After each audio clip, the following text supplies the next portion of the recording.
আজকের রেসিপিটার নামটা কিন্তু ভীষণ মজার, ইটালিয়ান ক্ষীর। আর এই নামটা দেওয়ার কারণ আপনারা ভিডিওতেই জানতে পারবেন। চলুন দেখে নিই। একটা পাত্রের মধ্যে জল নিয়ে তার মধ্যে পাস্তা অল্প একটু লবণ দিয়ে সেদ্ধ করে জল ঝরিয়ে রেখে দেবো। আবারও একটি পাত্রের মধ্যে দুধ গরম করে নেব।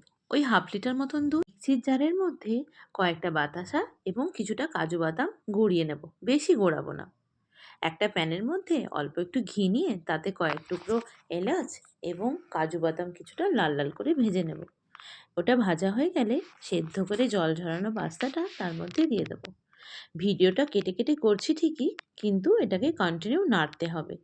নাড়া হয়ে গেলে ওই গরম করে রাখা দুধটা দিয়ে দেব। এতে আমি দু রকমের দুধ ইউজ করেছি, লিকুইড আর পাউডার মিল্ক। চলুন এরপরে এক এক করে মিশিয়ে দেবো কিশমিশ, গুঁড়ো করে রাখা কাজু এবং বাতাসা আর গুড় দিয়ে ভালো করে নাড়তে থাকবো। বেশ নাড়তে নাড়তে ঘন হয়ে আসবে। আপনারা ভিডিওতে দেখতেই পাচ্ছেন কতটা ঘন হয়ে গেছে এবং কালার চেঞ্জ হয়ে গেছে। চুষি পিঠে বানাতে অনেক কষ্ট হয়, আর যারা খেতে ভালোবাসেন তারা বিকল্প হিসেবে এটা ব্যবহার করতে পারেন। অবিকল চুষি পিঠের মতন লাগে। একবার খেয়ে দেখুন। পাস্তার পায়েস বা দুধ পিঠে, যেটা ইচ্ছে বলতে পারেন।